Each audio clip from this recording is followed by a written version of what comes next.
ಶೇಖಪ್ಪ ಗುಂಜಾಲ. ಗುಂಜ ಹಾ, ಏನು ಪಾರ್ಶ್ವವಾಯು 5 ವರ್ಷದಿಂದ ಬಲಗಡೆ ಹಿಡಿದ ಅನುಭವ. ಪಾರ್ಶ್ವವಾಯುವಿನಿಂದ. ಓಕೆ. ತಂದೆ ದೇವರ ಯೇಸು ನನ್ನ ನಾಮದಲ್ಲಿ ಪವಿತ್ರಾತ್ಮನ ಸಹಾಯದಿಂದ ಕರ್ತನ ಪಾದಕ್ಕೆ ಬಂದಿದ್ದೇನೆ. ಶೇಖಪ್ಪ ಎಂಬ ತಂದೆಯನ್ನು ಕೈಗೊಪ್ಪಿಸಿಕೊಳ್ತಾ ಇದ್ದೇನೆ. ಕರ್ತನೆ 5 ವರ್ಷದಿಂದ ಪಾರ್ಶ್ವ ರೋಗದಿಂದ ನಡುತ್ತಾ ಇದ್ದಾರೆ. ಅವರ ಈ ಒಂದು ಕಾಲಿನ ಮೇಲೂ ಬಲ ಕೈಯ ಮೇಲೆ ದೈವಿಕ ಸೌಖ್ಯ ಹಿಡಿಯಲಿ. ಆ ನರಗಳ ಮೇಲೆ, ಆ ಮಾಂಸ ಖಂಡಗಳ ಮೇಲೆ, ಆ ಬ್ಲಡ್ ಸರ್ಕ್ಯುಲೇಷನ್ ಮೇಲೆ ದೈವಿಕ ಸೌಖ್ಯ ಯೇಸು ರಿಲೀಸ್ ಮಾಡ್ತಾನೆ.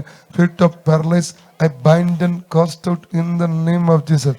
ಆ ಪ್ಯಾರಲಿಟಿಕ್ ಸ್ಪಿರಿಟ್ ಇವರ ಬಲ ಕಾಲನ್ನು ಬಲ ಕೈಯನ್ನು ಬಿಟ್ಟು ಹೋಗಲಿ. Right in the name of Jesus. ಹಾರ್ಟ್ಗೆ ಸಂಬಂಧಪಟ್ಟಂತ ಕಾಯಿಲೆ ಬಿಟ್ಟು ಹೋಗಲಿ. ಹಾರ್ಟ್ ಆಪರೇಷನ್ ಆಗಿದೆ. ಹಾರ್ಟ್ನ ವಾಲ್ವ್ಗಳ ಮೇಲೆ, ಹಾರ್ಟ್ನ ಮೇಲೂ ದೈವಿಕ ಸೌಖ್ಯ ರಿಲೀಸ್ ಮಾಡ್ತಾ ಇದ್ದೇನೆ. ಕೈ ಕಾಲು ಎಳೆಯುವಂತ ಅನುಭವ ಬಿಟ್ಟು ಹೋಗಲಿ. ರೈಟ್ ನಾವು ಸೌಖ್ಯವಾಗಲಿ.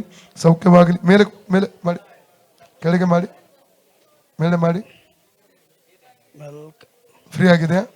ಓಕೆ. ನೋವಾಯ್ತಲ್ಲ? Okay, praise God. ಓಕೆ.